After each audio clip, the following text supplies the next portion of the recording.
Oke, Assalamualaikum warahmatullahi wabarakatuh. Waalaikumsalam. Halo, selamat siang semuanya. Selamat datang di podcast yang diadakan oleh Himpunan Mahasiswa Pidana. Podcast kali ini merupakan program kerja dari KAIL yang saya Bella sebagai moderator akan menemani teman-teman sekalian dalam diskusi santai kali ini dengan tema penguatan tugas dan fungsi JPN dalam Rencana Aksi 2025 Program Strategis Nasional dan penyelesaian perkara pidana umum melalui restoratif justice oleh Jaksa Penuntut Umum.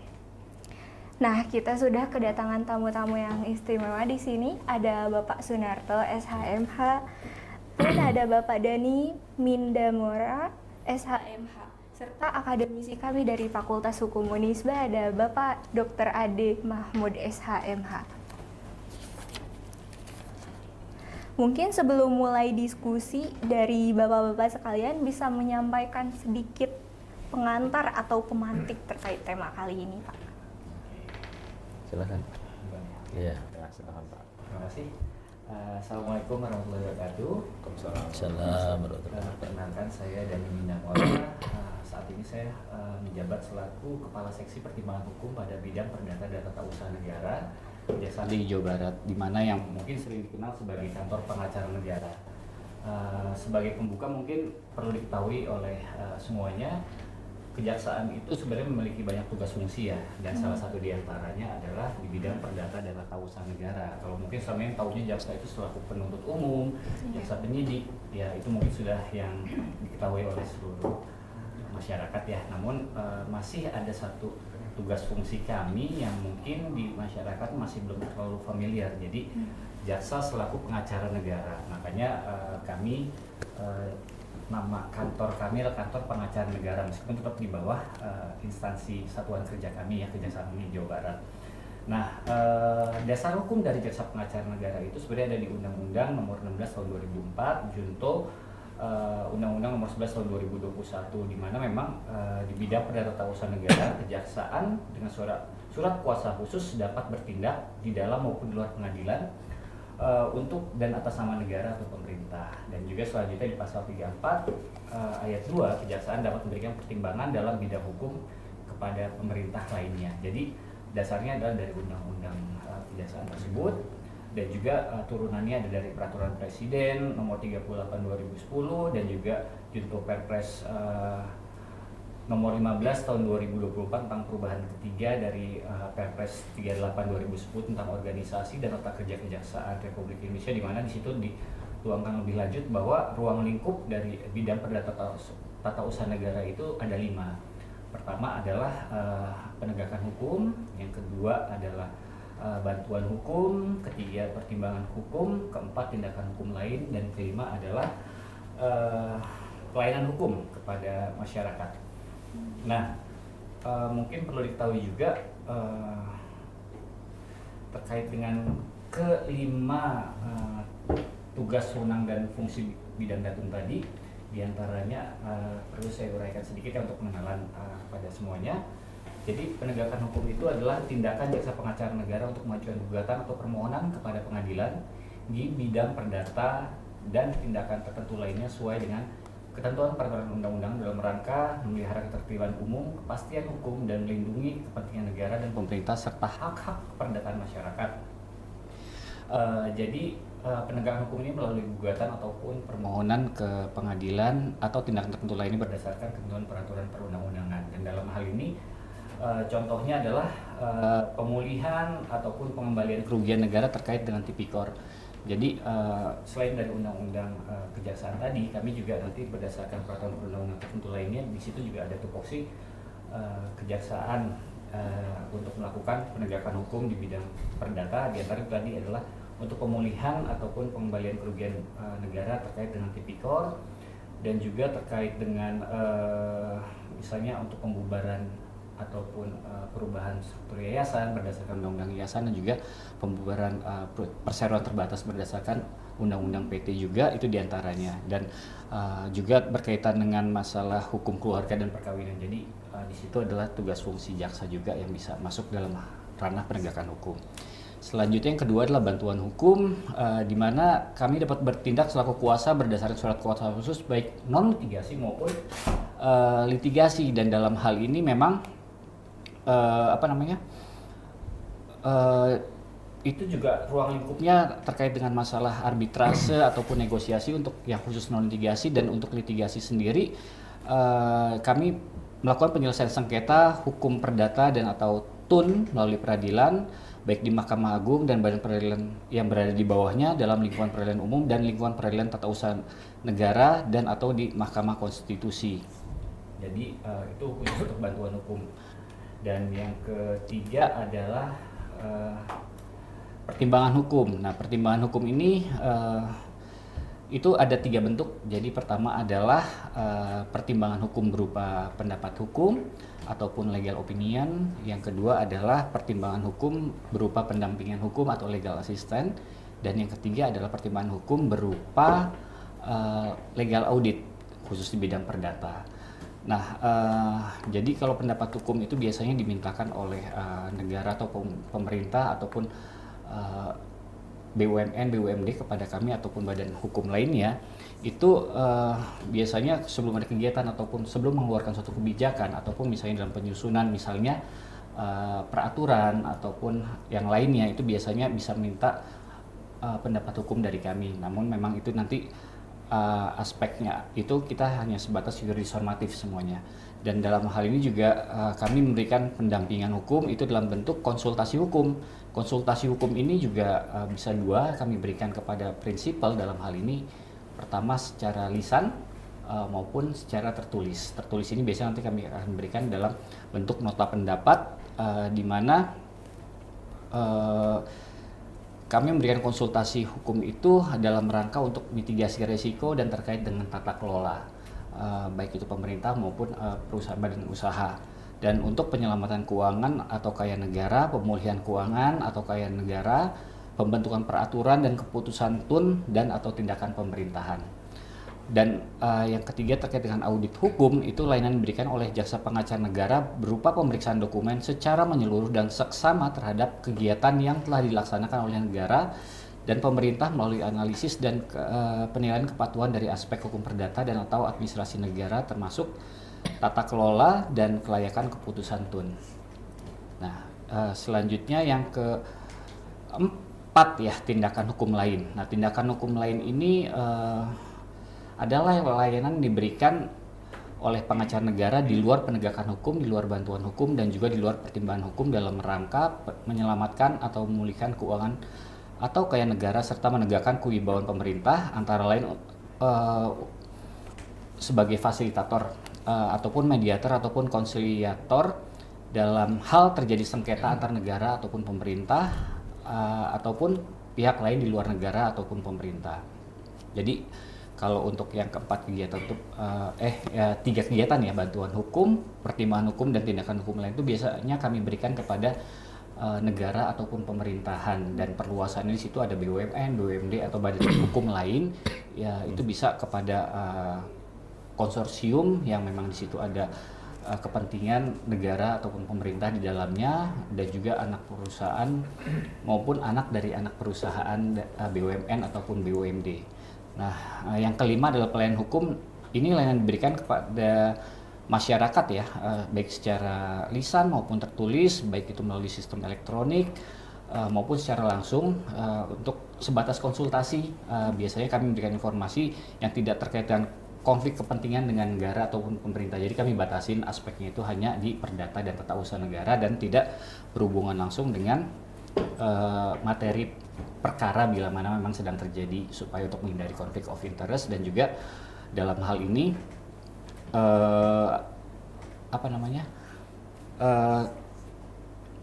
ini bisa dilakukan baik secara langsung maupun secara elektronik tadi. Nah, kalau untuk secara langsung, kami sendiri pengacara negara itu mempunyai 2 ruang pos pelayanan hukum ya. Pertama ada di kantor utama kami, yaitu di Jalan LLRE Marta Dinata nomor 54, di kantor yang pusatnya ya. Kami bilangnya pusat karena memang kebetulan kantor pengacara negara kami di bidang perdata tata usaha negara, kantor kami itu terpisah, itu berada di Jalan Naripan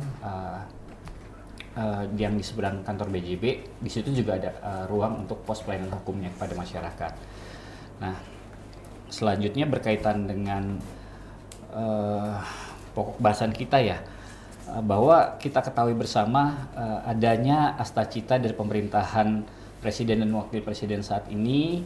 Di dalam asta cita tersebut itu dibagi-bagi lagi dari berbagai kegiatan tersebut, dan diantaranya ada rencana aksi program prioritas nasional tahun 2025, di mana kebetulan kami selaku Jaksa Pengacara Negara itu mendapatkan tugas khusus juga dari pemerintah pusat yang ditindaklanjuti juga oleh Jaksa Agung Muda Perdata dan Tata Usaha Negara, di mana untuk kegiatan rencana aksi program prioritas nasional tahun 2025 tersebut itu dikoordinatori oleh kantor staf kepresidenan, dan di sana kami mendapatkan instruksi untuk melaksanakan kegiatan aksi dalam rangka mendukung visi dan misi asta cita Presiden Wakil Presiden dalam bentuk memberikan pelayanan ataupun pelayanan pertimbangan hukum berupa pendampingan hukum, legal assistant ataupun pendapat hukum, legal opinion atau audit hukum atau legal audit terhadap kegiatan prioritas nasional yang dicanangkan oleh pemerintah periode saat ini. Dan khusus untuk pertimbangan hukum kami mendapatkan instruksi diantaranya untuk program makan bergizi gratis yang dikoordinatori oleh Badan Gizi Nasional, program cetak sawah yang dikoordinatori oleh Kementerian Pertanian, selanjutnya program peningkatan pelayanan kesehatan di bawah koordinator Kementerian Kesehatan, dan selanjutnya juga ada perbaikan tata kelola sebelum atau sesudah penanganan perkara tindak pidana korupsi, dan dalam hal ini merupakan koordinasi ataupun kerjasama di bidang perdata dan tata usaha negara dengan bidang tindak pidana khusus yang mungkin selama ini menangani tindak pidana korupsi di Kejaksaan Republik Indonesia. Dan selanjutnya di luar daripada program-program tersebut, kami juga tetap berpartisipasi dalam program strategis nasional secara umum, karena memang untuk PSN saat ini itu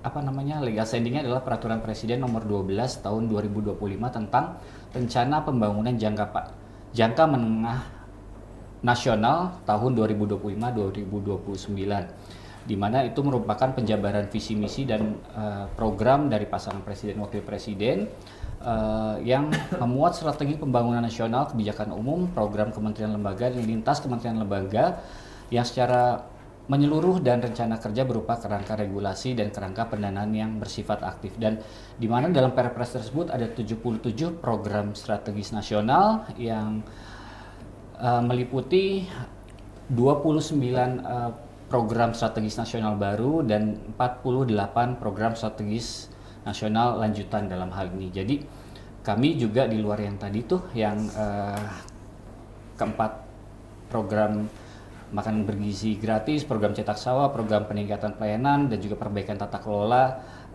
penanganan perkara tipikor, kami juga bisa secara prinsip untuk melakukan pertimbangan hukum, memberikan pertimbangan hukum di dalam program strategis nasional lainnya. Dan itu memang kami saat ini sedang berjalan ya, baik yang memang program yang saat ini yang baru ataupun juga yang memang program-program sebelumnya, karena masih ada program strategis nasional yang dicanangkan sebelumnya namun memang belum selesai secara keseluruhan, dan kami tetap melakukan penyelesaian terkait dengan program strategis nasional tersebut. Dan dalam hal ini kami juga memang program kerja untuk penguatan dari kantor pengacara negara ini itu ada di di RPJMN di 2025-2029, di mana ada rencana untuk membentuk suatu lembaga advokat jenderal perluasan di kantor pengacara negara, dan kejaksaan itu nanti pengacara negara ini bisa memberikan juga pertimbangan langsung kepada Presiden melalui perwakilan yang ada di Sekretariat Negara dalam hal ini. Jadi tidak hanya kami nanti berkantor di satuan unit kerja masing-masing di kejaksaan ataupun kantor pengacara negara, namun juga nanti ada perwakilan yang mewakili jaksa pengacara negara untuk hal-hal yang memang berkaitan dengan fungsi untuk memberikan pertimbangan hukum tersebut. Selanjutnya juga mungkin untuk gambaran juga ya, bahwa untuk contoh-contoh dari program strategis nasional yang kami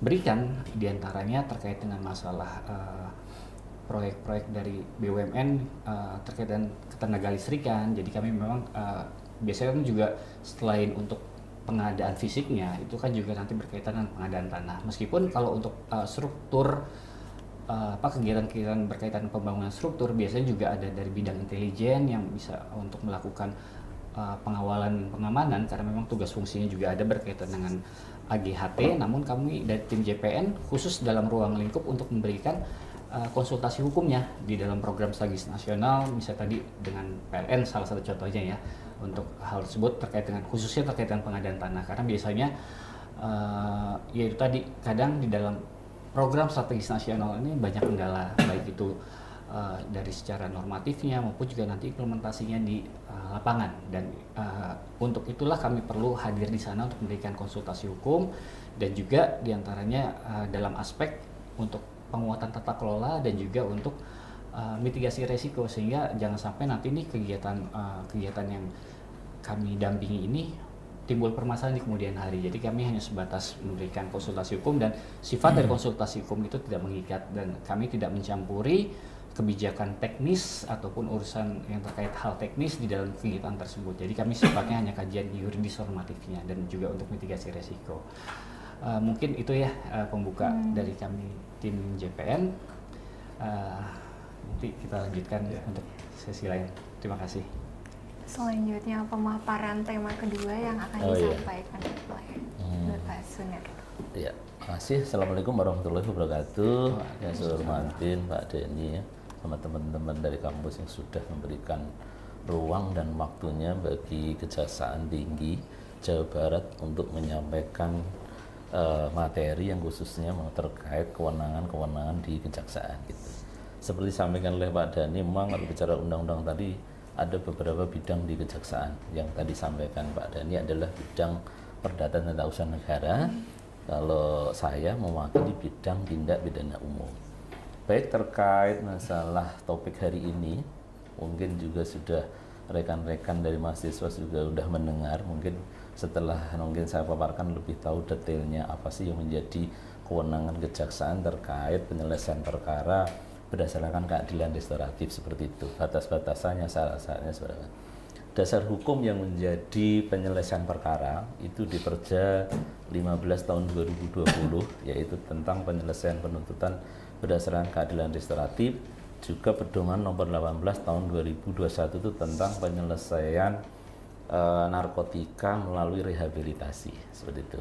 Lalu lebih singkatnya itu saya jelaskan apa sih yang melatar belakangin kewenangan kejaksaan bisa menyelesaikan melalui mekanisme RJ, merujuk di pasal 139 KUHP. Itu jaksa itu dikasih kewenangan ya setelah perkara itu dinyatakan lengkap, itu bisa dan tidaknya di limpah pengadilan itu asas domilitis jaksa ya. Jadi kalau kepolisian memiliki berkas, jaksa bisa melimpah tidaknya itu kewenangan, jadi merujuk di pasal 139 seperti itu, layak tidaknya seperti itu, yaitu kembali ke RJ. Kalau konsep RJ itu kita tidak perlu melimpahkan ke pengadilan karena ada diatur di Perja 15 tahun 2020 telah memenuhi beberapa syarat yang pokok, yaitu satu, terhadap tindak pidana tersangka itu belum melakukan tindak pidana. Yang kedua, adanya perdamaian ya, ancamannya tidak lebih dari 5 tahun ya. Terus selanjutnya masyarakat merespon positif. Itu yang menjadi dasar utama kita untuk upayakan penyelesaian di luar pengadilan seperti itu. Itu yang merujuk pada pedoman 15 tahun 2020. Kalau kita selain di pasal 39, kita perlu menyampaikan ke masyarakat, khususnya mahasiswa yang bisa menyambungkan informasi ke masyarakat, apa sih RJ di kejaksaan seperti itu, apa sih manfaatnya RJ, mekanisme RJ gitu. Nanti saya sampaikan terkait yang membedakan masyarakat lebih jelas membedakan apakah sih penyelesaian di luar pengadilan berarti melalui RJ. Perkara udah P21 sudah tahap 2, penyidik mengirim tersangka dan barang bukti kejaksaan tapi tidak perlu dilimpah.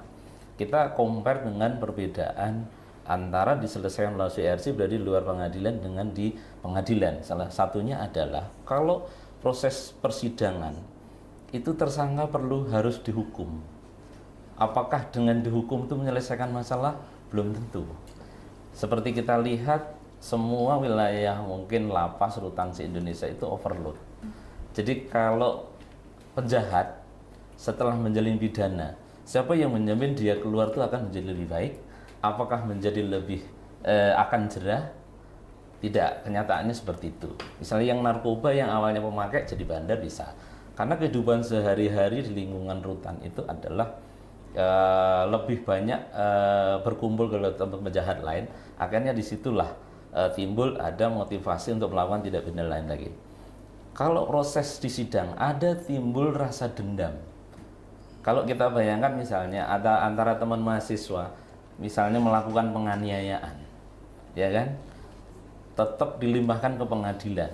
Setelah menjalani, siapa yang menjamin itu kedua belah pihak itu akan terjalin hubungan harmonis? Pasti ada balas dendam.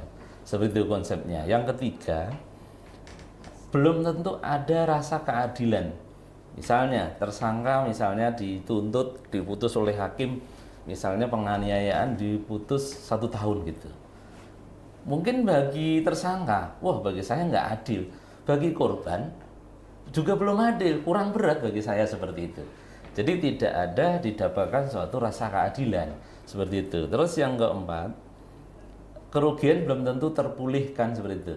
Nah artinya apa? Kerugian misalnya gini, dengan misalnya ada perkara pencurian, dicuri 1 unit motor dan lain-lain, misalnya handphone seperti itu.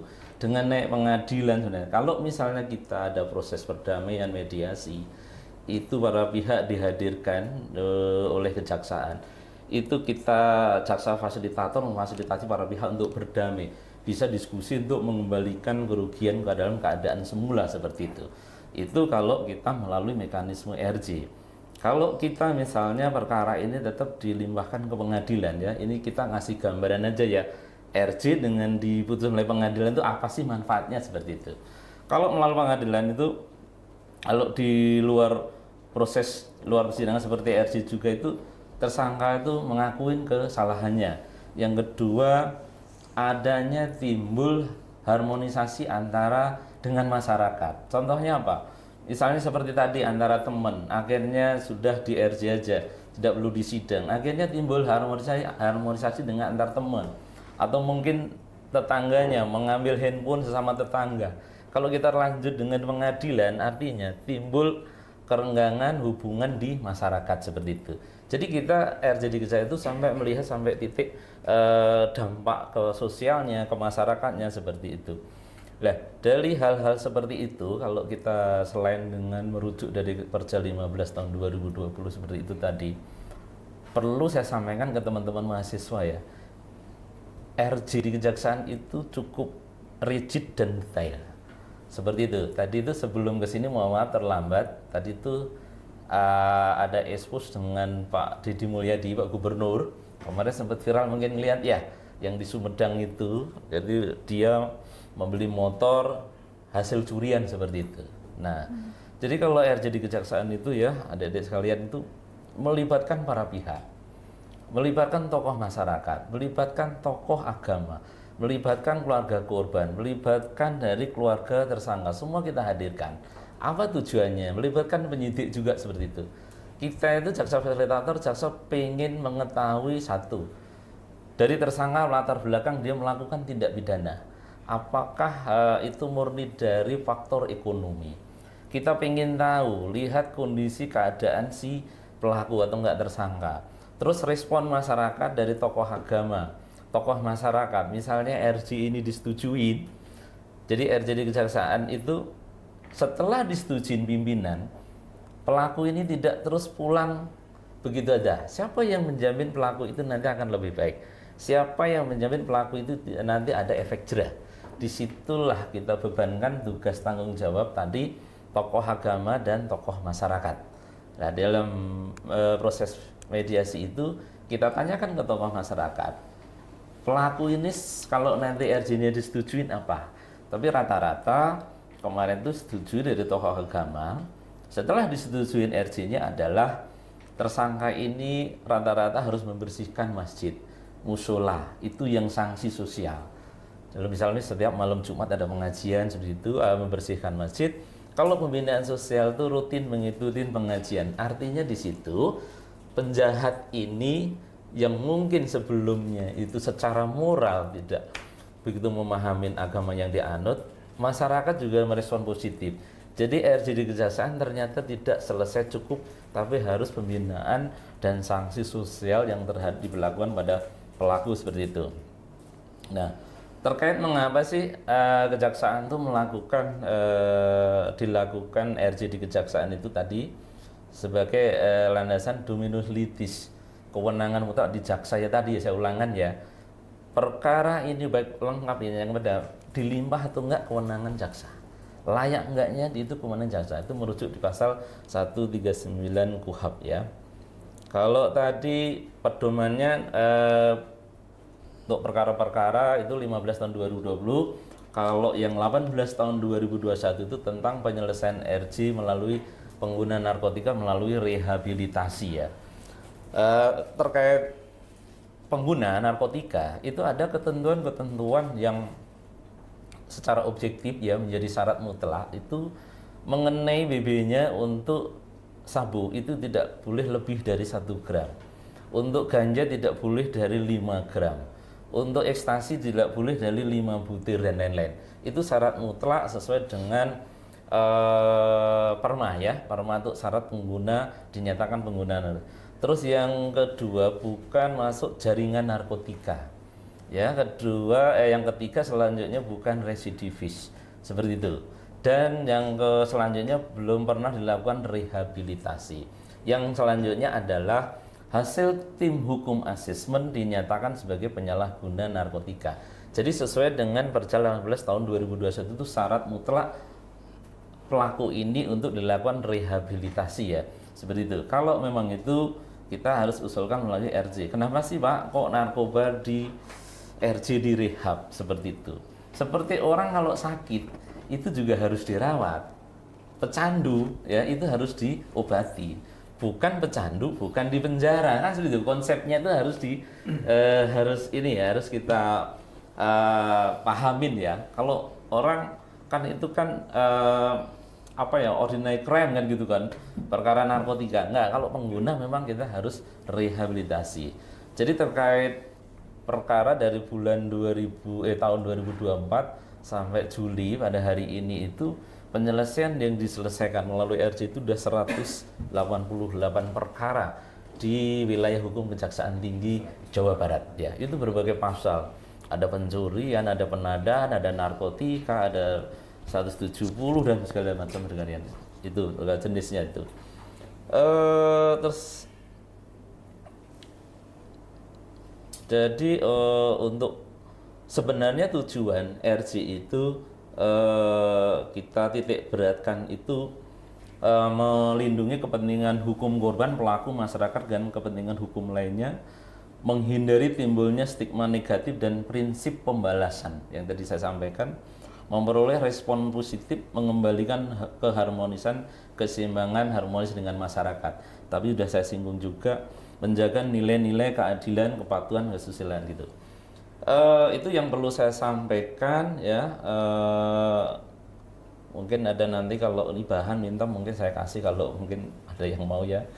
Terus yang selanjutnya, kalau saya pribadi di Kejaksaan Tinggi Jawa Barat, sekarang kalau tadi kita sudah terapkan pasca RJ-nya, ada pembinaan dan sesi sosial. Siapa yang menjamin benar-benar pembinaan dan sesi sosial itu dilaksanakan oleh tokoh masyarakat?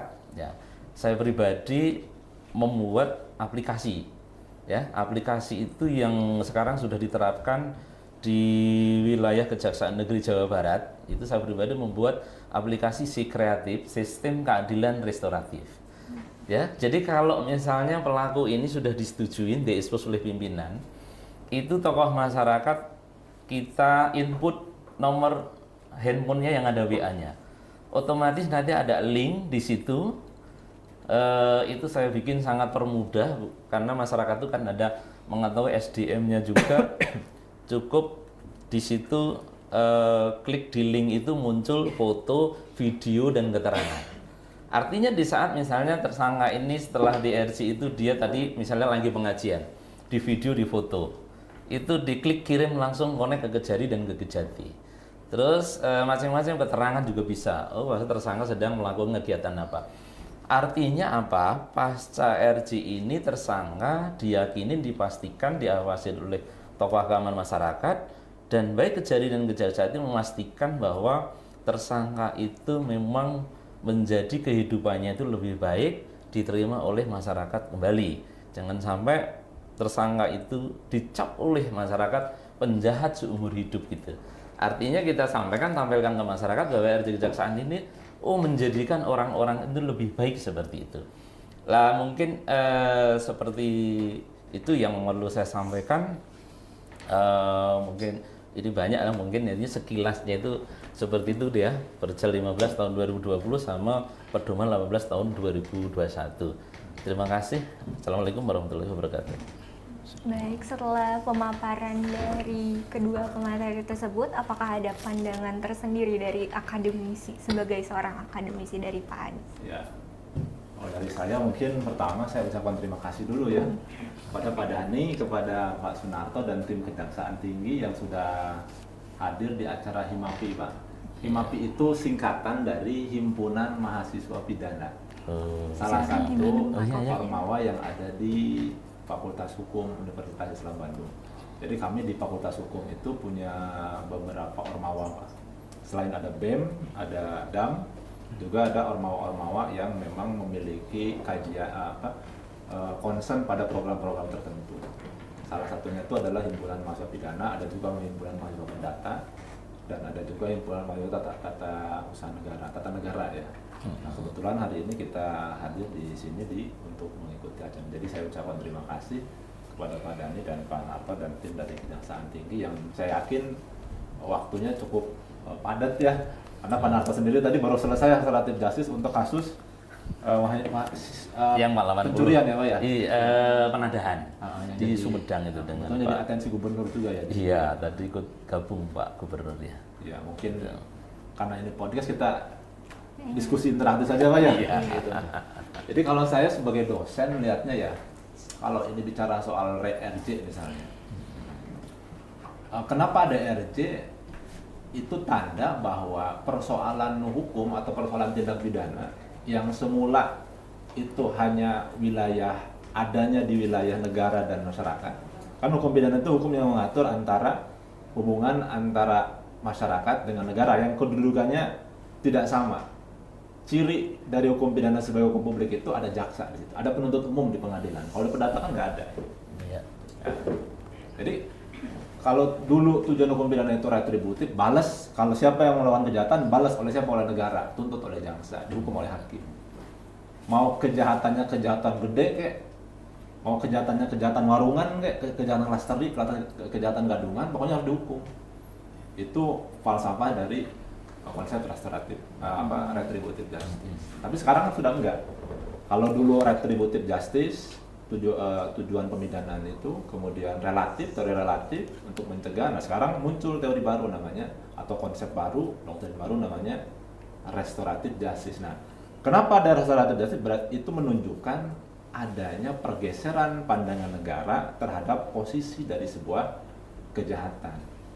Jadi orang yang melakukan kejahatan itu tidak selalu harus dihukum, tapi juga harus direstorasi. Nah, tapi persoalannya dalam praktek pasti ada kejahatan-kejahatan yang nggak bisa direstorasi, ya kan? Coba misalnya kita tanya kepada Andi Kemarato, bisa nggak Pak semua kejahatan direstorasi? Pasti nggak bisa. Kejahatan menyangkut kehormatan, perkosaan, bisa nggak direstorasi? Yang hilang apa dalam kasus perkosaan? Kehormatan kan? Nggak bisa direstorasi. Pembunuhan, yang hilang apa? Nyawa, nggak bisa direstorasi. Tapi kalau pemerasan, pencurian, penggelapan, penipuan yang dampak image-nya itu harta benda, yang nilainya kecil bisa dikembalikan oleh pelaku, itu yang mungkin bisa direstorasi. Saya melanjutkan pembicaraan dengan Pak Dhani tadi, Pak Sunarto tadi ya. Ada beberapa dasar hukumnya Pak tadi ya. Iya. Nah, kan restoratif justice itu kan ada di setiap jenjang ya. Kalau kita lihat aturannya. Misalnya di polisi itu ada peraturan Kapolri nomor 8 tahun 2021 tentang restoratif justice. Polisi punya kewenangan restoratif justice. Di Kejaksaan punya peraturan Jaksa Agung 15 tahun 2020 ya Pak. Iya. Tentang penghentian penuntutan demi keadilan restoratif. Di Mahkamah Agung, di pengadilan juga punya peraturan Dirjen Badilum tentang keadilan restoratif justice. Jadi 3 catur wangsa penegak hukum, polisi, jaksa, hakim punya kewenangan untuk merestorasi. Artinya apa? Kalau satu kasus yang sudah masuk ke dalam integrated criminal justice system ya, dalam sistem peradilan pidana, pertama mulai dari polisi. Polisi boleh melakukan restoratif justice. Apa syaratnya? Ada syaratnya di situ. Ada syarat umum, ada syarat khusus. Kalau nggak selesai di kepolisian, naik misalnya nih ke kejaksaan, nanti di jaksa juga bisa dilakukan restoratif justice, tentu dengan persyaratan-persyaratan yang diatur di dalam peraturan Jaksa Agung. Pasti teman-teman dari kejaksaan mengacu ke sana. Kalau nggak selesai di kejaksaan, misalnya sampai naik ke pengadilan juga punya kewenangan untuk merestoratif itu dengan dasar peraturan Dirjen Badilum. Ya, jadi saya melihat ada pergeseran itu, ya, dan itu sangat baik. Kenapa sangat baik? Karena negara sekarang Pak Narto itu di aturan hukum pidana yang baru, kan kita akan menerapkan KUHP yang baru ya. Iya. Tahun 2026 Februari kalau tidak salah. Itu ada pasal 53, 54. Di situ diatur tentang konsep rattle pardon, pemaafan hakim, yang kurang lebih mirip-mirip lah dengan restoratif justice. Hakim boleh tidak menjatuhkan pidana pada seorang terdakwa dengan pertimbangan 1, berat ringannya perbuatan, 2, dampak yang terjadi di masyarakat, 3, kerugian dan seterusnya. Mirip dengan yang ada di Perja, yang ada di peraturan Kapolri. Kalau di Perja itu kan kurang dari 5 tahun, kerugiannya kurang dari 2.500.000, dampaknya sangat ringan dan seterusnya. Jadi ini satu kemajuan. Salah satu tujuannya adalah untuk mengurangi mengurangi overcrowding yang ada di lembaga pemasyarakatan. Jadi tidak semua kasus kecil itu nanti penjara. Bahkan sel pemidanaannya, jenis-jenis pidana sekarang itu sudah mulai berkembang di KUHP yang baru. Enggak hanya pidana penjara, pidana kurungan, pidana denda gitu ya. Tapi sekarang sudah bertambah, ada yang disebut dengan pidana kerja sosial. Jadi nggak semua orang masuk penjara. Oke, ini kejahatan ringan, kamu kerja sosial aja deh. Selama 1 bulan, mulai dari jam 8 pagi sampai jam 4 sore. Atau jam 6 pagi sampai jam 8 kamu kerja sampai jam 4, nanti kamu balik lagi ke tempat kerja. Itu sampai 1 bulan. Itu sangat dimungkinkan oleh hakim ketika di KUHP baru nanti diterapkan. Demikian juga nanti pidana adat. Boleh dijatuhkan kewajiban untuk melaksanakan adat tertentu kalau dia melanggar hukum adat. Ya, itu jadi mungkin itu dari saya ya, sebagai pengantar untuk diskusi kita pada siang hari ini tentang bagaimana posisi kejaksaan sebagai pengacara negara dan juga bagaimana posisi kejaksaan untuk menyikapi regulasi yang ada berkaitan dengan restoratif justice. Ya, gitu, Bella. Silakan. Jadi kan sudah dijelaskan dari Pak Ade sendiri kalau tidak semua tindak pidana itu termasuk ke dalam restoratif justice ya Pak. Nah, kasus tindak pidana seperti apa yang akan dikategorikan sebagai restoratif justice ini? Oh ya, tadi sudah saya jelaskan sesuai Perja ya. Kalau lebih gampang dicernanya, perkara apa sih yang bisa di RJ gitu ya? Nah, tadi sudah disampaikan oleh Pak ini, perkara yang ancamannya tidak lebih dari 5 tahun. Tapi sekarang karena meningkatnya ini ya Pak ya, itu ada semacam diskresi kebijakan pimpinan. Itu salah satunya kerugian. Ya. Kerugian itu tidak mesti 2,5 juta. Karena kalau kita titipkan kalau itu di wilayah terpencil, mungkin orang melakukan mencuri nilainya kecil. Tapi kalau wilayah Bandung, Jakarta, pasti orang melakukan dengan nilai kerugian lebih. Itu ada perubahan di Perja nomor 1 tahun 2022. Itu ada perubahan mengenai besaran mengenai kerugian, nilai kerugian seperti itu. Kalau kembali ke perkara apa tadi, ada macam-macam perkara pencurian. Pencurian itu juga ada pergeseran, Pak. Ada pencurian dengan pemberatan di 363 itu. Tapi itu harus kita lihat ketercelaannya sejauh mana. Seperti misalnya 362 itu ya Mbak ya. Ancamannya tidak boleh 5 tahun. Kerugiannya mungkin cuma 400.000. Tapi dia misalnya mencuri kotak amal. Kejaksaan tidak akan menyetujui. Karena nilai ketercelaannya tinggi. Misalnya mencuri sepeda motor di masjid. Orang pada sholat. Dia menyempatkan diri. Banyak yang diusulkan di kejaksaan. Termasuk nyuri sendal ya Pak? Nah, Masjid, tapi. itu hal-hal seperti itu, walaupun sesuai perja, memenuhi syarat semua, ada damai, kerugian memenuhi syarat, tapi kita lihat ketercelaannya tinggi nggak gitu. Nah seperti itu kita di Kejaksaan Tinggi Jawa Barat ada beberapa wilayah Kejari kita tolak Pak, karena lihat ketercelaannya tinggi. Nanti apa kata masyarakat Pak? Kejaksaan memaafkan orang yang mencuri kotak amal, nanti di framing. Tapi memang itu kita kembali lihat kendaraan tadi, pencurian juga penadahan yang tadi kita expose dengan Pak KDM juga, dengan Pak Jambidum itu juga penadahan itu memang ancamannya kan tidak lebih dari 5 tahun juga. Itu juga kita harus telisik Pak. Telisiknya apa? Itu termasuk dia sindikat enggak? Nah, jadi kita harus koordinasi dengan penyidik. Kita cek melalui SIPP, Sistem Informasi di Pengadilan itu, apakah dia pernah dihukum, CMS itu aplikasi di kita, itu pernah dihukum, itu semua harus kita ini. Bahkan kita libatkan dari tim intelijen untuk profiling, baik dari tersangka, masyarakat sekitar tuh menilai pelaku ini bagaimana, tetangganya, misalnya kalau dia kerja, bosnya dia, kita mintain testimoni. Kalau tetangga mengatakan Pak penjara aja ini di lingkungan ini nggak baik, walaupun memenuhi perja, kita tidak setujuin Pak. Seperti itu sebegitunya.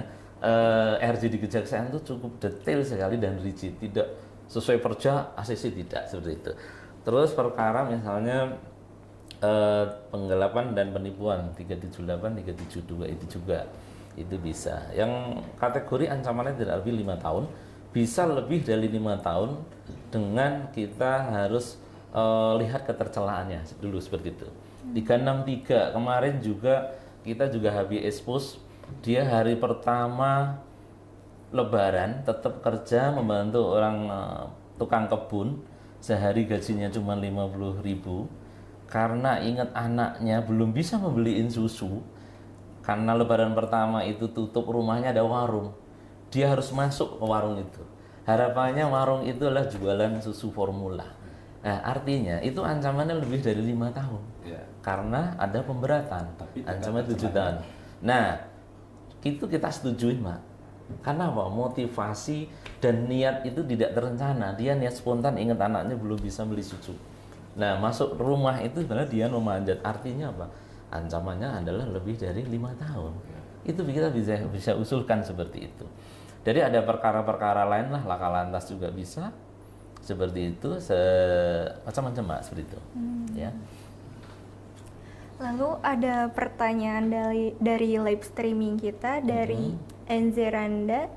Jadi RJ itu bisa dilakukan ketika berkas sudah dilimpahkan ke kejaksaan. Jadi gini, kewenangan kejaksaan tadi yang memberikan ruang kewenangan jaksa untuk meng-RJ-kan perkara ya, bahasa gampangnya dicerna ya.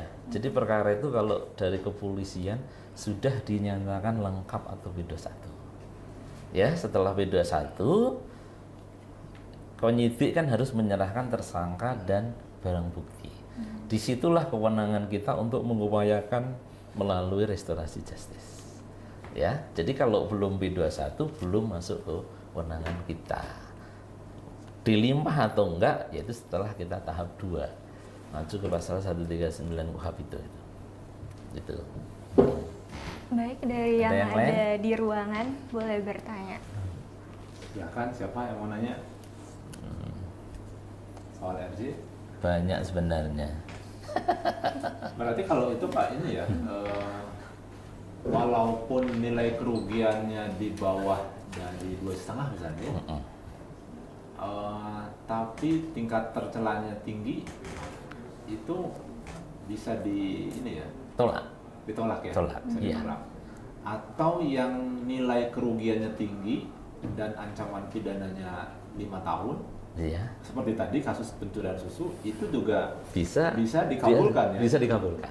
Berarti dalam case tertentu itu sangat kasuistis ya? Iya, karena ini kan ada pergeseran situasi keinginan masyarakat setelah berlakunya perja. Iya. Seperti itu. Jadi kita konsepnya adalah seperti tadi. Orang yang mau beli susu ingat anaknya. Dia punya 3 anak, yang satu masih balita. Gimana perkara ini sudah damai? Garisnya kan kuncinya damai. Gimana kalau orang ini kita penjara? Bagaimana nasib keluarganya, anaknya? Kalau sampai di penjara, seperti itu. Nah, sementara korban pun juga, bahkan kemarin korban itu tidak mau diganti rugi. Kan dia mengambil, ada yang rokok juga, ada kayak gitu. Karena apa? Setelah dihadirkan oleh jaksa melihat kondisi anak dan keluarga, dan dia rumahnya juga masih menumpang mertuanya, artinya merasa iba seperti itu. Udah saya ikhlaskan. Apakah dalam kondisi seperti ini jaksa harus menghukum dia seperti itu? Ya kan? Ya. Nah, ancamannya 5-7 tahun. Kita menghukum dia, dampak ke keluarganya bagaimana? Masyarakat, tetangganya juga udahlah diselesaikan secara keluargaan seperti itu. Iya. Kalau misalnya ini Pak, sudah terjadi nih perdamaian, kan karena harus perdamaian itu ya, dari Iya, pelaku dan sudah. korban. Terjadi nih perdamaian, bikin pernyataan perdamaian, sudah ada tanda tangan dan korban seterusnya. Sudah damai, janji itu si pelaku, saya akan bayar ganti ruginya. Misalnya kasusnya pencurian, ganti rugi, ternyata seiring berjalan waktu, saya ganti nih selama 30 hari ke depan, atau 1 bulan lah. Iya. Gitu. Ternyata si terdakwa, si pelaku ini nggak bayar gitu, nggak dilunasi. Nah, dalam hal seperti itu gimana? Apakah bisa dituntut ulang gitu ya? Ditindaklanjuti kembali, dibuka kembali kasusnya? Oke. Atau gimana? Jadi gini, konsep RJ itu harus dipulihkan dalam keadaan semula, Pak. Ya. Jadi kita nggak bisa meng-RJ-kan perkara itu perjanjian nanti saya akan bayar kerugian pernyataan, itu nggak bisa, Pak. Konsep RJ itu kerugian yang diderita korban itu harus dipulihkan dalam keadaan semula. Jadi tidak boleh janji tersangka, saya nggak mampu Pak Jaksa, boleh nggak saya bayar kerugian dia nanti seminggu lagi. Itu dari awal harus kita tolak. Kekuatan janji palsu nanti ya. Dan kita sampaikan RJ di kejaksaan itu, sampaikan ke teman-teman wilayah bahwa penyelesaian RJ itu tidak ada biaya sepeser pun dari kejaksaan. Itu yang harus dirubah mindsetnya oleh masyarakat melalui teman-teman mahasiswa kan, seperti itu kan? Ya. Itu nanti konsepnya ada, wah nanti RJ kejaksaan bayar nggak seperti itu kan? Nah itu disampaikan melalui teman mahasiswa, RJ kejaksaan itu tanpa biaya Pak itu. Ada dengerin tuh ya, berarti. Ya. Gratis ya. Itu. Ada lagi Mak? Oh ya, gimana kalau nilai kerugiannya tuh sangat banyak, tetapi kasusnya seperti kayak tadi penipuan dan orangnya tuh terkendala ekonomi untuk melunasinya. Nah itu bisa dilakukan RJ gak Pak? Ya kalau tadi bisa bicaranya melunasinya berarti kan belum kembali semula. Berarti kan nggak bisa di RJ. Ada beberapa kerugian yang pernah kami selesaikan juga itu melalui Expos Jambidum juga. Kerugian itu kan seperti ini contohnya. Dia mencuri misalnya 1 unit mobil, ya kan? Dia minjem atau sewa dialihkan kan gitu, penggelapan. Nah ternyata mobil itu diketemukan oleh penyidik seperti itu. Nah itu kan berarti kan barang buktinya kan ketemu, bisa kembali ke korban. Kalau bicara kerugian, sebenarnya nilai dari kerugian dari satu unit mobil itu kan cerita. Kita kembalikan ke korban. Pak, apakah dengan sudah kembali satu unit mobil ini sudah menerima, ikhlas, menganggap ini sudah masalah itu selesai? Poinnya kan itu dulu. Pak, selama mobil ini kan rental nih dipakai, ternyata rugi saya nggak bisa menghasilkan. Nah, sepanjang korban itu menuntut tidak memenuhi apa yang menjadi kesepakatan, ya kita tidak bisa RJ-nya. Konsepnya itu kembalikan ke korban. Kan kita tidak memaksa korban, Pak, kamu harus damai ya, harus saya RJ kan nggak boleh. Seluas-luasnya kan kita kembalikan ke para pihak seperti itu. Itu. Saya pernah meng-RJ sopir perusahaan kan pasal 374 tuh ya, penggelapan jabatan. Itu penggelapan mobil Alphard gitu. Kan nilainya gede tuh, Pak. Tapi dalam waktu seminggu sopir ini bingung mau jual Alphard kemana kan, bingung kan? Cuman akhirnya ditinggal di suatu tempat, dituker aja bannya sama peleknya, dijual seperti itu.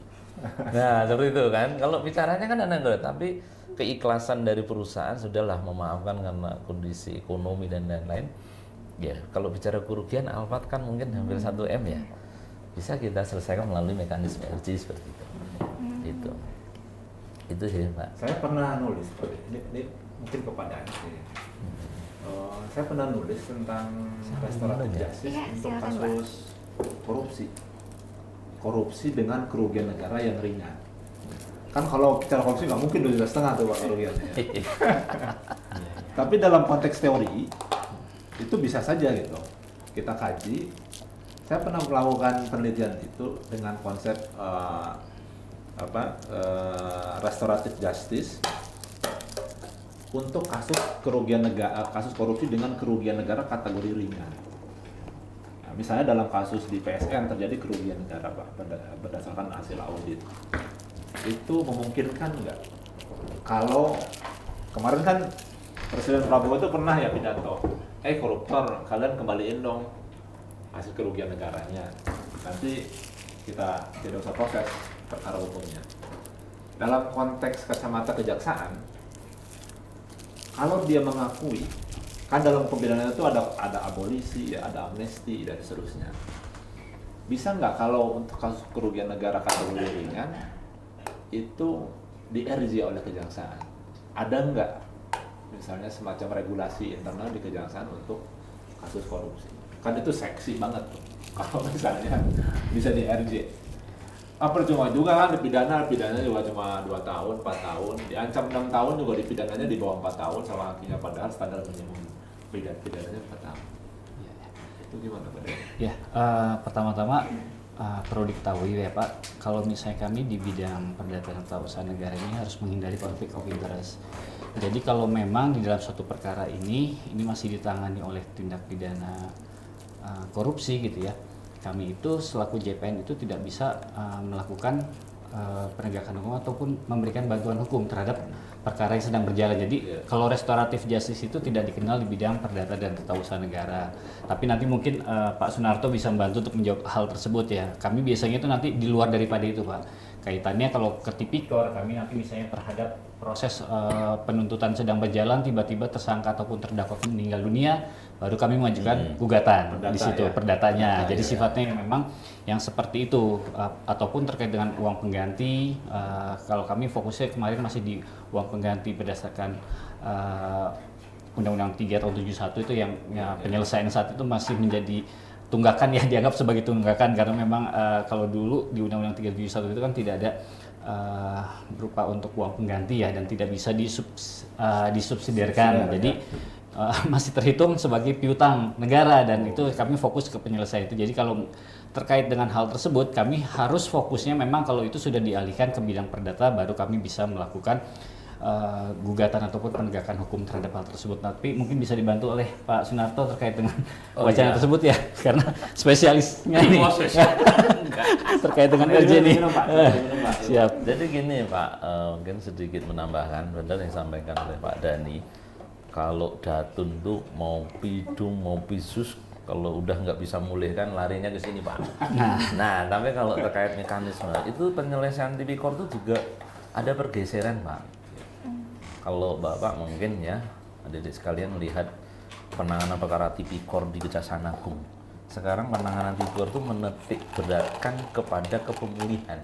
Negara ini untung nggak sih nanganin perkara tipikor, jangan cuma stratmatnya aja menghukum orang. Apa untungnya negara? Kan gitu.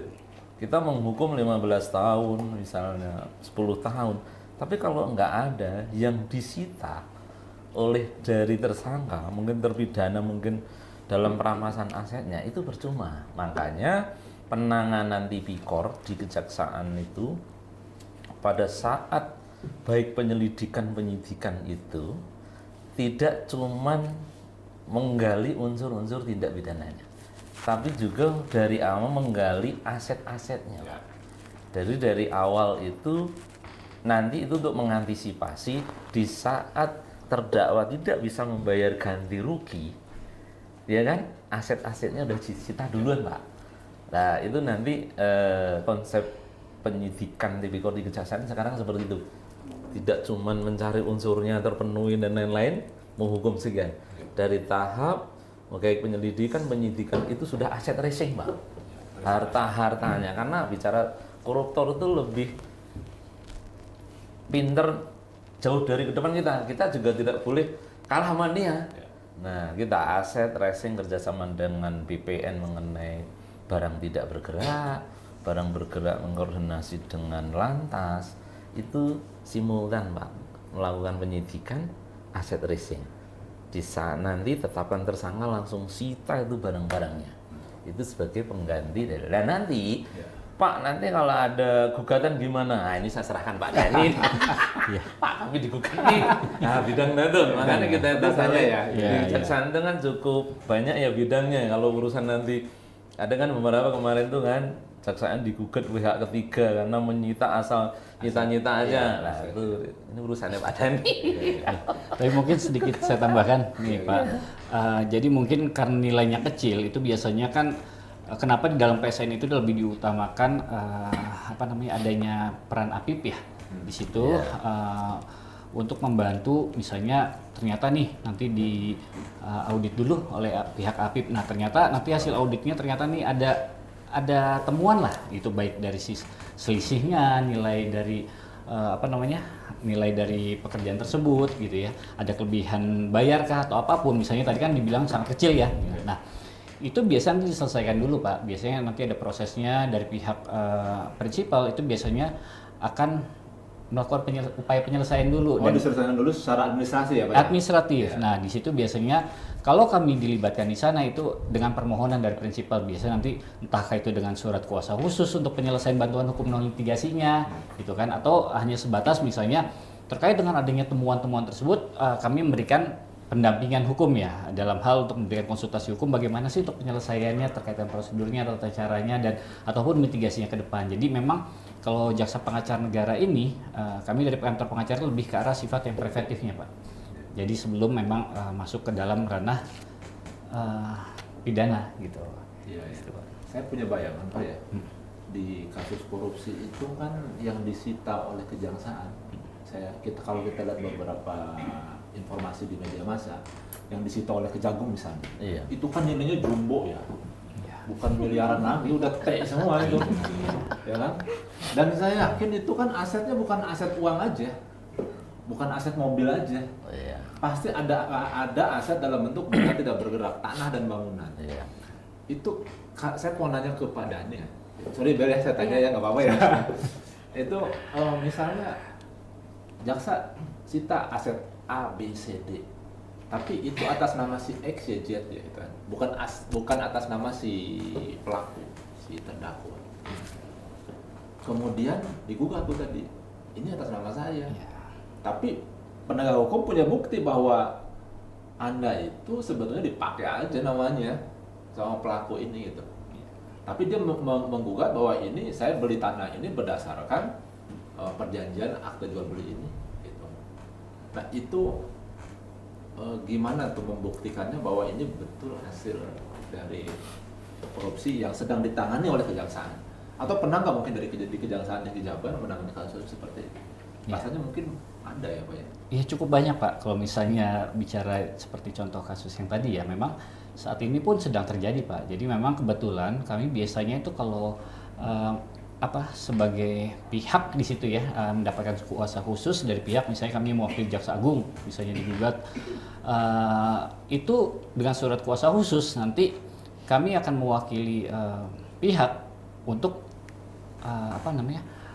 untuk mengcounter. Dan dalam hal ini biasanya kami melakukan koordinasi juga Pak, karena kan yang melakukan proses penyelidikan, penyidikan gitu ya, ataupun penuntutan itu kan bukan pengacara negara, karena kan dipisahkan ya, kami itu memiliki bidang masing-masing, tugas fungsi masing-masing, dan kebetulan kami biasanya akan mengoptimalkan koordinasi dengan bidang terkait. Dalam hal ini contohnya ada salah satu kasus, kami mendapatkan surat kuasa khusus dari Badan Pemulihan Aset yang berada di Kejaksaan Agung. Nah, itu perkaranya ditangani oleh Gedung Bundar, dalam hal ini oleh Jampitsus gitu ya. Nah, itu dilimpahkan kepada Kejari setempat, ada di Kalimantan Pak.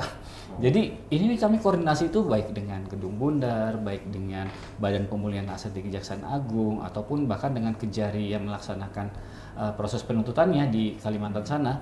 Itu kami akan berkoordinasi Pak. Dan memang di dalam, kalau itu kan masuk ke dalam ranah bantuan hukum ya, di dalam bantuan hukum ini kami harus berupaya seoptimal mungkin, meskipun peluangnya peluang kemungkinan menang itu misalnya kecil ya, tapi kami tidak boleh untuk menyerah Pak. Dalam artian kami dari Jaksa Pengacara Negara ini harus berusaha secara optimal untuk dapat melakukan penyelamatan ataupun pemulihan dalam hal ini. Dan kembali itu tadi, kalau kami untuk pembuktian biasanya kami berdasarkan dokumen ya Pak. Kami hanya berdasarkan formil, kan kalau misalnya diperdatakan lebih ke arah formil ya Pak, pembuktian secara formil. Jadi kami akan minta seluruh dokumen-dokumen terkait itu dari penyidik, penyelidik dan juga penuntut umum untuk bisa kami rangkaikan untuk bisa menjawab gugatan, ataupun nanti di dalam pembuktian kami bisa melibatkan para ahli di bidangnya, yang pasti bagaimana caranya ya, jangan sampai, karena ini kan kewibawaan pemerintah juga ya dalam hal ini. Jadi ya alhamdulillah sih sejauh ini hasilnya selalu positif Pak. Jadi kami bisa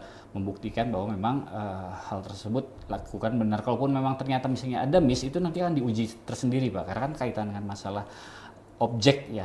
Kalau kaitan dengan masalah objek yang sifatnya barang bukti atau apa ini kan terkait dengan objek pemilikan ini kan nanti bisa di gugatan itu bisa kita uji kembali ya, meskipun kalau secara prosedur insya Allah kalau kami sesuai dengan prosedur yang ada di SOP kami di bidang tindak pidana khusus, meskipun kami nanti secara normatifnya, secara formilnya kami akan menyusun counter untuk gugatan tersebut. Seperti itu sih Pak. Berarti pernah ya ada kasus misalnya yang barang buktinya sedang disita, Iya. Pidana korupsinya jalan, Ya. terus digugat juga nih.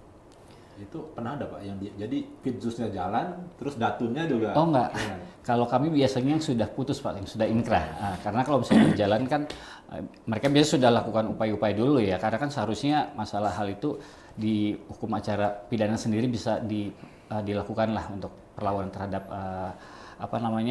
penyitaan dan sebagainya. Dan dalam hal ini kalau kami itu biasanya setelah nanti inkrah baru nanti suka ada tuh misalnya pihak-pihak yang mengklaim atau apa dengan alasan misalnya mereka tidak mengetahui proses sedang berjalan atau apa, pada akhirnya mereka mengajukan gugatan seperti itu.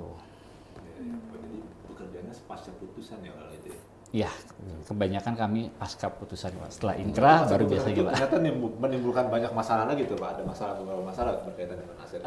Kalau dengan hal tersebut kadang ya sama sih terkait dengan masalah yang perkara pidana sedang berjalan juga, ataupun misalnya dalam kegiatan-kegiatan yang PSN kembali lagi tadi aja, misalnya setelah pelaksanaan ternyata dari proses pengadaannya nih, pengadaannya tersebut ternyata misalnya ada pihak-pihak yang kurang puas terhadap proses pengadaan tersebut, itu bisa mengajukan gugatan, ataupun misalnya jangankan yang seperti itu ya Pak, misalnya kadang terkait dengan masalah klaim aja, bukan yang dengan kejaksaan nih, misalnya yang diklaim apa yang digugat itu adalah misalnya Presiden RI, itu kami sering Pak mendapatkan SKK dari Presiden gitu melalui Sekdek, dan itu terkait dengan aset-aset yang tidak bergerak itu banyak sekali Pak klaim-klaim dari masyarakat. Dan alhamdulillah sejauh ini penyelamatan yang kami lakukan itu ya sebagian besar ya bisa dibilang kami berhasil ya Pak untuk hal tersebut. Jadi memang ya secara formil kami akan kuatkan, dan memang kami akan optimalkan koordinasi juga Pak. Jadi kadang JPN ini memang sangat membutuhkan sinergitas dengan bidang ataupun instansi lembaga pemerintah yang lain dalam hal untuk mengoptimalkan dari proses apa namanya, penanganan perkara yang sedang kami tangani, Pak. Jadi kami aktif koordinasi dengan lembaga ataupun kementerian terkait yang untuk masalah teknisnya ya Pak, ataupun juga misalnya dengan BPN terkait dengan masalah aset tanah nih, kami membutuhkan data-data dan sebagainya, ataupun bahkan dengan APIP, misalnya kalau misalnya yang untuk terkait dengan hal-hal temuan tadi dalam penanganan tipikor atau yang lainnya juga. Jadi kami memang dimungkinkan untuk melakukan koordinasi dengan stakeholder lainnya dalam hal ini untuk pengoptimalan penanganan perkara. Baik, kasus tentang korupsi ini menarik sekali ya Pak. Ya. Tapi kenapa di negara Indonesia tuh selalu banyak kasus-kasus korupsi seperti ini? Bahkan ada meme-nya kan, Liga Korupsi Indonesia. Dan dibandingkan negara lain yang berhasil memberantas ini, apakah ini karena kesalahan sistemnya ataukah dari nilai moral masyarakat sendiri? Kalau secara sistem mungkin sebenarnya negara kita ini sudah banyak sekali ya aturan yang mengikat terkait dengan hal tersebut, dan kembali kepada mungkin budaya kita ya. Jadi makanya kenapa kami sangat berharap nih dari adik-adik mahasiswa-mahasiswi yang sekarang ini bisa ikut mensosialisasikan tentang peningkatan budaya hukum, dan itu juga sebenarnya salah satu tugas kejaksaan ya, khususnya kami dari Jaksa Pengacara Negara.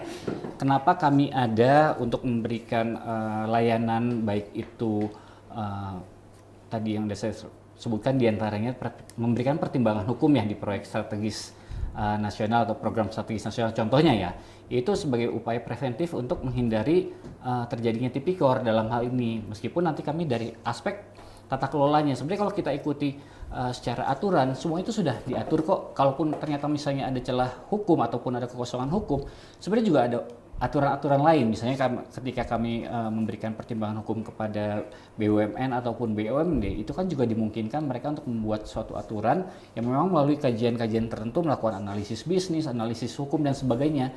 Bila mana memang semuanya itu bisa diikuti, ya insya Allah hasilnya akan baik sebenarnya. Nah, itu kembali kepada personal ya dalam hal ini, dan kami juga membantu dari aspek mitigasi resikonya. Jadi kadang kami tim JPN ini bukannya kalau kayak di pidana kan mungkin menggelar perkara, tidak. Kami kadang melakukan koordinasi dan pihak prinsipal melakukan konsultasi hukum kepada kami. Kami biasanya by data juga tuh, kita kan membuka semua regulasi-regulasi yang terkait, dan kita juga ibaratnya sama-sama membahas hal tersebut untuk mengantisipasi adanya hal yang terlewat secara normatifnya, secara prosedurnya. Jadi aspek tata kelola itu yang kita jaga untuk jangan sampai nanti ada hal-hal yang terlewat, dan kita juga selalu akan mengingatkan, contohnya di pengadaan barang jasa. Kita akan selalu ingatkan tentang prinsip pengadaan barang dan jasa, asas-asas itu apa saja, dan juga terkait dengan mitigasinya nih, bagaimana kalau kita lakukan ini resikonya apa dan sebagainya. Itu kita juga berikan hal-hal seperti itu. Mungkin ya bukan edukasi sebenarnya, tapi kita lebih ke arah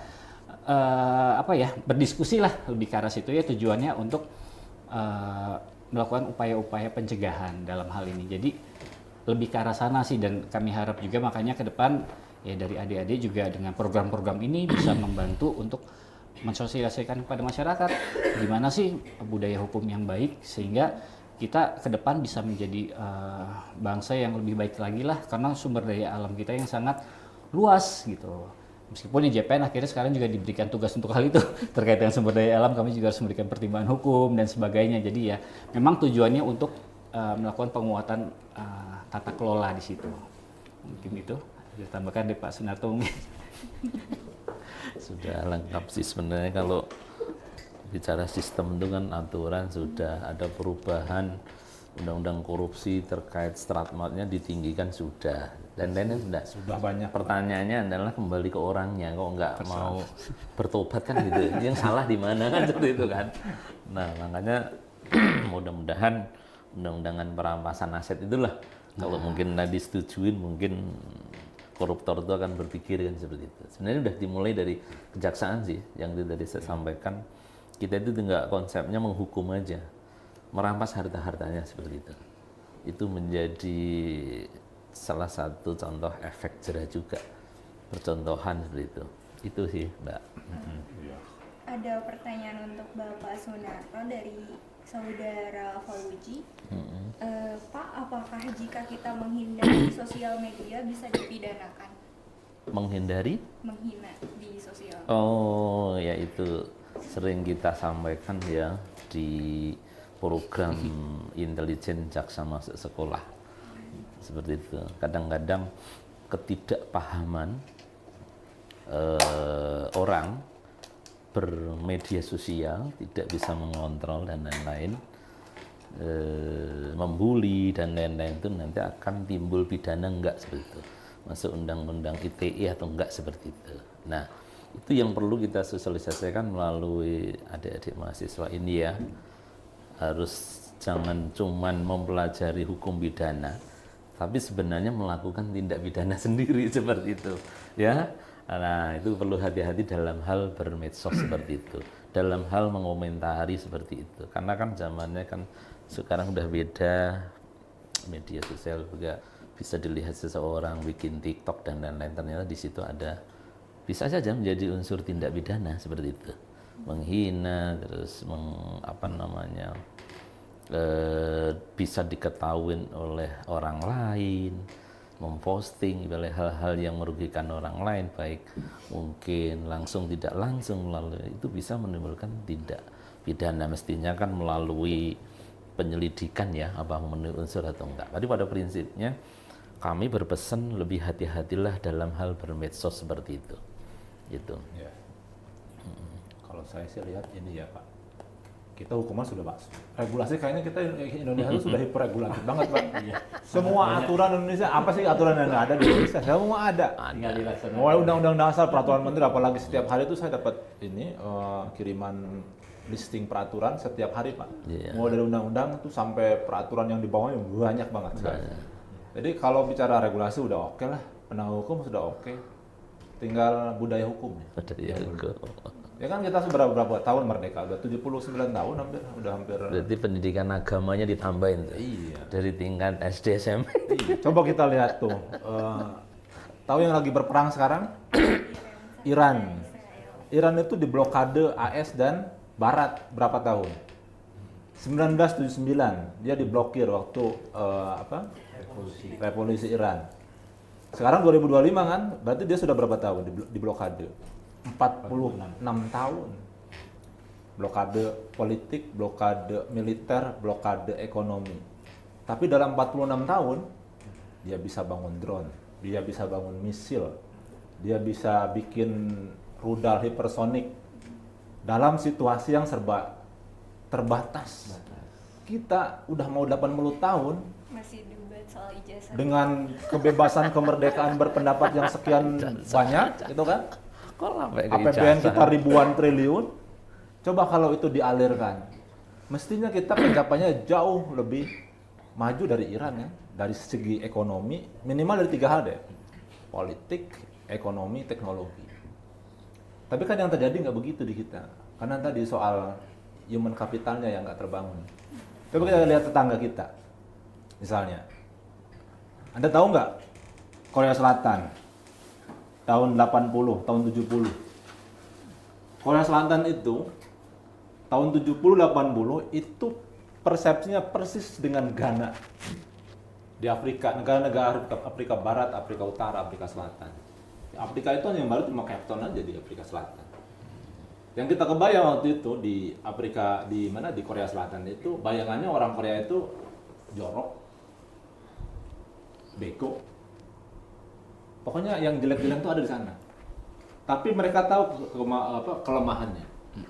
Mereka kirim student-studentnya ke luar negeri. Mereka impor gurunya dari luar negeri. Bangun negaranya. Dalam 20-30 tahun udah kelihatan. Dia bisa lihat coba filmnya, musiknya Korea. Sekarang udah dapat banyak yang dapat Grammy. Dapat penghargaan tingkat global. Mereka punya potensi sedikit, tapi mereka ekspos itu sampai predikatnya naik. Kita terlalu banyak kan, Pak? Kekayaan alam kita banyak. Pokoknya yang paling canggih kita itu netizen kan, dengan 2 jempolnya itu loh. Kita salah ngomong aja udah. Itu. Jadi kreatifnya di situ orang Indonesia. Jadi sih saya berharap di Indonesia itu human capitalnya dibangun. Saya berharap 2045 yang katanya Indonesia emas itu, kenapa 2045? Karena itu 100 tahun kita kan Pak ya. Itu tergantung dari gimana generasi mudanya. ini kalian-kalian ini kan, termasuk saya mungkin, 20 tahun ke depan. Jadi generasi muda yang sekarang itu ada di persimpangan kan. 2045 apakah kita akan menjadi beban negara? Sebelah kiri itu beban negara. Atau sebelah kanan, belok kanannya itu menjadi penopang negara. Jadi tergantung pada generasi yang ada sekarang. Nah, termasuk masalah korupsi. Pak, saya lihat itu korupsi ya. Kasus kerugian negara. Kalau saya bandingkan tuh pada ini Pak Narto ya. Saya pernah melihat beberapa data. Korupsinya banyak, pelakunya banyak, kerugiannya sangat tinggi, tapi uang penggantinya Pak, itu bagaikan langit dan bumi. Kerugiannya sekian triliun, tapi uang yang dikembalikan melalui uang pengganti itu hanya beberapa miliar, mungkin ratusan lah ya, atau nggak nyampe puluhan triliun, padahal kerugiannya itu juga menurut saya miris tuh Pak. Ini yang salah di mana? Kalau menurut saya sih, dalam bayangan saya ya, dalam bacaan saya, itu karena ada pidana subsidiar itu. Subsidiar uang pengganti. Jadi kalau uang penggantinya nggak dibayar, maka Anda boleh deh subsidiar. Kata hakim kan begitu. Karena normanya di pasal 18 kan begitu mengaturnya. Jadi kalau nggak dibayar, ya sudah boleh diganti dengan pidana penjara. Nah, Bella misalnya, atau saya jadi koruptor, kerugian negaranya 100 miliar, lalu hakim menemukan fakta di persidangan dari Pak Jaksa, oke, Anda terbukti 100 miliar. Saya kan harus bayar 100 miliar. Tapi hakim memberikan opsi, kalau Anda nggak bayar 100 miliar, Anda boleh ganti dengan pidana subsidiar, berupa pidana penjara 6 bulan. Kira-kira mau bayar 100 miliar atau mending ganti pidana badan? Ya saya ganti pidana badan lah. Pulang-pulang 2 tahun, 3 tahun, enjoy saya masih punya duit. Ya. Mungkin itu saya agak rasanya di situ. Dan saya nulis itu beberapa dalam publikasi di jurnal. Ya. Gitu. Itu gimana Pak? Jadi mungkin saya bisa sedikit menambahin ya. Itu mungkin kasus timah yang menjadi contoh ya. Iya. Jadi gini, ada pertimbangan khususnya tuntutan jaksaan ya. Kalau kita waktu itu kan tuntutannya sudah tinggi lah. Mungkin dalam putusannya mungkin agak jauh lebih ringan, makanya kan ada upaya hukum seperti itu. Dalam mempertimbangkan tuh ada beberapa aset yang sudah disita, itu menjadi pertimbangan juga. Dalam bunyi uang pengganti itu biasanya dalam putusan tipikor itu dalam kurun waktu 1, 2 bulan, 3 bulan tidak bisa membayar uang ganti rugi itu ada dibatasin Pak. Aset-asetnya itu akan dirampas seperti itu. Dan sekarang dalam penanganan tipikor yang sudah ingkrah, jaksa tidak mudah menerbitkan surat yang namanya itu D3 Pak, tidak sanggupan membayar. Itu nggak segampang itu. Kalau kita cuman pengakuan terpidana nggak sanggup, nggak, kita kejar asetnya terus Pak. Sampai sekarang itu melalui gugatan juga bisa seperti itu. Macam-macam Pak. Bahkan kemarin saya di Kejari Kuningan itu ada juga terpidana itu salah satu di bank itu BUMN itu, dia memang nggak sanggup, kami nggak terbitkan ketidaksanggupan membayar. Kita libatkan tim intel untuk selalu melacak asetnya di mana untuk mengganti. Jangan bohong loh gitu kan gitu Seperti itu. Ya kalau kita cuman keterangan dari terpidana, ya pasti seperti tadi lebih baik saya jalanin ini aja, subsidiarnya aja. Untuk menjalin subsidiar itu kan harus terbit D3 kita dulu Pak. Itu biasanya diminta dari lapas. Kita nggak terbitkan Pak, lacak asetnya terus. Iya. Sampai negara itu pulih kerugiannya. Itu sih konsepnya. Ya memang, tapi dalam logika ya, kan ketika dia dituntut uang pengganti itu kan asetnya itu kan udah disita tuh Pak ya, baik itu dalam bentuk deposito, rekening gitu kan, atau berupa benda tidak bergerak.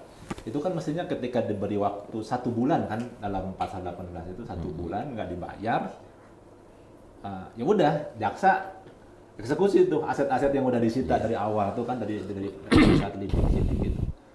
Nah, mestinya kan inline tuh Pak datanya ya, antara data kerugian negara dengan uang pengganti mestinya berjalan seiringan. Misalnya uang penggantinya tuh sekian, ya pidana kerugian negaranya sekian, uang pengganti juga sekian kan, karena dia nggak bisa lepas dari tuntutan uang pengganti itu, karena asetnya sudah kita sita di sini, sudah ada di bawah otoritas dari kejaksaan, tapi data itu menunjukkan ketimpangan gitu, ketimpangan antara kerugian negara dengan aset yang berhasil diselamatkan gitu. Kalau pidana uang pengganti itu katakanlah sukses, maka nggak perlu itu namanya undang-undang perampasan aset, cukup aja pakai pasal 18 undang-undang tipikor kan gitu Pak ya. Kalau misalnya meninggal, ya sudah, itu tugasnya Pak Dhani. Iya, ahli waris. Tugas secara perdata gitu kan. Dia punya aset di mana aja, ahli warisnya siapa. Itu keresahan saya itu Pak, sebagai akademisi di fakultas ya, di Fakultas Hukum Unisba. Itu gimana mungkin? Kalau saya mungkin bisa menambahkan dari pengalaman kami lakukan juga ya Pak, terkait dengan masalah aset tracing nih. Kalau kami kan dari bidang datun biasanya minta supporting itu dari bidang intelijen. Kalau sekarang sudah ada dari pemulihan aset ya, jadi memang memiliki salah satu tupoksi terkait dengan untuk penelusuran aset-aset yang berkaitan dengan dalam rangka untuk pemulihan keuangan negara. Dan dalam hal ini memang Pak, untuk penelusuran ini kadang tidak mudah, khususnya apalagi sekarang kan kejahatannya banyak yang korporasi ya Pak ya. Dan korporasi ini kan kadang hanya dijadikan sebagai tameng lah untuk melakukan suatu perbuatan melawan hukum dalam hal ini, dan ketika sudah ada kerugian di sana itu kadang kan ternyata sebenarnya aset-aset si perusahaan itu tidak seimbang dengan nilai kerugiannya. Dan juga terkait dengan kita coba telusuri aset sana aset sini kan, kalau kita untuk melakukan perampasan aset nih kan kejahatan ini dilakukan oleh korporasi, jadi yang bertanggung jawab siapa kan kita juga harus nilai dulu ya masalahnya terhadap hal tersebut. Nah kalau kita nanti mau telusurin lagi, oh siapa saja yang menikmati, ini kan panjang lagi alurnya ya Pak. Memang intinya kalau saya bisa cerita terkait dengan aset tracing ini sangat tidak mudah Pak, karena memang pelaku-pelaku kejahatan ini itu sudah sangat pintar ya dalam artinya, makanya kan apakah ini white collar crime ya, jadi memang yang melakukan ini pasti bukan orang yang bodoh Pak. Gitu. Jadi memang mereka berbagi cara bagaimana untuk bisa menggelapkan hasil kejahatan. Ada juga problem ini Pak ya, mungkin untuk masalah aset ya, berupa benda tidak bergerak, rumah misalnya. Sudah diputus pengadilan, oke, uang penggantinya sekian. Sudah inkrah, tapi kemudian ditemukan tuh dia punya aset, tapi asetnya di luar negeri Pak, di Swiss misalnya, atau yang lagi kita di Singapura. Itu gimana cara menuntut supaya aset itu bisa dijual di sana, lalu hasil keuntungannya bisa dikembalikan di kita? Apalagi kalau rumah atau tanah itu berada di negara yang tidak punya MLA dengan kita, mutual legal assistance kan, itu kan repot tuh Pak. Jadi dia punya secretary X bank gitu kan, dia punya kerahasiaan bank yang ini juga yang ketat. Kemudian untuk aset juga itu nggak bisa sembarangan, ya kan? Karena sistem hukumnya berbeda dengan kita, dia punya rezim hukum sendiri. Kalau di kejaksaan pernah nggak Pak punya kasus seperti itu di kejaksaan tinggi, yang asetnya tuh ada di luar negeri? Atau memang belum ada? Kalau untuk belum kejaksaan ada. kami belum ada ya. Belum ada. Untuk hal tersebut. Karena dalam kasus-kasus di Kejagung misalnya, itu di KPK itu, dalam beberapa penelitian saya menemukan ada beberapa aset yang disimpan di luar negeri. Misalnya kasus Bank BNI dulu, Senturi juga. Senturi ya, Iya. Pak ya. Itu beberapa asetnya ada di luar negeri. Iya. Itu sebabnya pemerintah itu gencar melakukan kerjasama dengan beberapa negara yang diduga sebagai tempat penyembunyian aset, baik itu bergerak maupun yang tidak bergerak. Itu lebih repot lagi Pak menurut saya. Karena butuh lobby kan, butuh lobby dengan otoritas pemerintah setempat supaya itu bisa dibekukan lalu dijual. Gitu. Gimana Bel? Ada pertanyaan lagi? Ada, baik, mungkin ini pertanyaan terakhir sebelum kita menutup acara kali ini. Iya. Ada keresahan dari masyarakat Pak terkait badan intelijen dari kejaksaan. Nah, di mana mereka bisa melacak HP melalui provider seperti XL, Telkomsel. Nah, apakah itu etis? Wah, ini protes ini Pak. Banyak. Kejaksaan ya. Jangan sadap kita dong gitu. Nanti ini yang lagi pacaran kena sadap juga gitu. Nggak tahu apa-apa gitu. Mungkin saya jawab ya, mungkin mewakilin, walaupun itu kemarin kan belum ada 1 minggu ya. Artinya kalau bicara itu penegak hukum, itu kan fungsinya untuk memprofiling di saat pertama itu, kedua itu sebagai nanti untuk alat bukti pembuktian pidana. Seperti itu loh Pak. Jadi artinya itu bukan semua tahu kita tebar jaring semua masyarakat ini isinya nggak bisa juga. Ini kan adanya penegak hukum di kejaksaan itu terkait kan dalam konsep nanti pembuktian di pengadilan, by chat, ya kan, komunikasi antar pihak itu sebagai alat bukti petunjuk juga seperti itu. Jadi profiling untuk menentukan tersangka, karena yang kita hadapi ini kan penjahat lebih canggih gitu. Lebih canggih seperti itu. Makanya kan kejaksaan kan kemarin informasinya kan bisa menyadap dalam pengertian itu bukan semua masyarakat kejaksaan bisa membaca aktivasi percakapan, enggak juga seperti itu. Kalau gitu pusing juga nanti yang nyadapnya Pak. Ya, di samping itu kan providernya gimana nanti. Ini kan terkait nanti kan ada apa ya namanya kan informasi dari masyarakat, itu ada tindak pidana korupsi. Di situ mungkin bisa mulailah mungkin penyadapan komunikasi itu secara intens dimonitor sifatnya seperti itu. Dan itu ada batasannya ya. Ada Pak? batasannya dan juga. prosedurnya juga ada pasti ada. prosedurnya juga. Tidak semua. Nanti gugat lagi urusannya Pak Daniel. Kadang-kadang kan kalau belum Bisa jadi ini diselesaikan Pak Narto yang bikin masalah, Pak Dani yang beresin. Nah, ya memang seperti itu. kan nanti pasti disosialisasikan Pak ke masyarakat melalui bidang datun, tupoksinnya mensosialisasikan, bidang-bidang lain seperti itu. Jadi itu disampaikan ya ke masyarakat, bukan berarti semuanya itu bisa kelacak nih, enggak juga kan, ada privasi juga seperti itu. Itu aja Mbak. Ada penutup dari Bapak. Tutupnya monggo Mas Dani. Dipandangin dulu silahkan. Ya mungkin tadi sebagaimana udah kita bahas semua ya, mungkin saya hanya fokus nanti kepada salah satu tugas fungsi kami aja dari Kantor Pengacara Negara. Jadi secara prinsip tadi sama yang disampaikan oleh Pak Sunarto, bahwa juga kami terkait dengan layanan pelayanan hukum itu, tadi saya sampaikan kami punya 2 pos pelayanan hukum ya, ataupun nanti melalui Halo JPN di aplikasi. Intinya pelayanan hukum kami berikan kepada masyarakat itu sama, itu merupakan pelayanan hukum secara gratis Pak. Jadi tidak ada tidak ada dipungut biaya apapun, dan masyarakat secara umum silakan untuk mendapatkan pelayanan hukum terkait dengan kepentingan keperdataannya maupun berkaitan dengan masalah tata usaha negara juga. Dan dalam hal ini nanti akan ada tim JPN di pos pelayanan hukum kami yang secara langsung akan menerima tersebut, baik itu nanti di kantor utama kami di Jalan RE Marta Dinata nomor 54 ataupun di Jalan Naripan nomor 25. Jadi sekali lagi intinya kami dari Jaksa Pengacara Negara berharap juga nanti adik-adik bisa tahu nih, paham bahwa kejaksaan ini memiliki tugas fungsi lainnya. Dan siapa tahu meskipun nanti ini kan fokusnya dengan forum mahasiswa hukum pidana ya, tapi siapa tahu nanti ke depan oh ternyata di bidang perdata tata usaha negara ini kewenangan pengacara negara ini sangat luas, karena memang ke depan akan diperluas lagi. Makanya nanti ke depan juga akan ada standar minimum dan sertifikasi yang diberikan ataupun dilakukan terhadap jaksa pengacara negara. Ya silakan nanti kalaupun berminat mau tanya-tanya, silahkan aja nanti ke kantor pengacara negara. Insya Allah kami akan selalu hadir selama jam kerja tentunya Pak. Terima kasih. Mungkin dari saya tadi Pak Dani, aku harus kasih closing statement juga. Mungkin saya sampaikan ke teman-teman mahasiswa melalui masyarakat bahwa di kejaksaan itu kalau perkara itu tidak harus dilimpah ke pengadilan ya, ada diselesaikan di luar pengadilan tadi seperti itu. Sampaikan ke masyarakat juga, RJ di kejaksaan itu memang lebih detail ya, profilingnya melibatkan bidang lain dan lain-lain seperti itu. Jadi terkait penyalahgunaan narkoba juga itu bisa diselesaikan melalui RJ juga.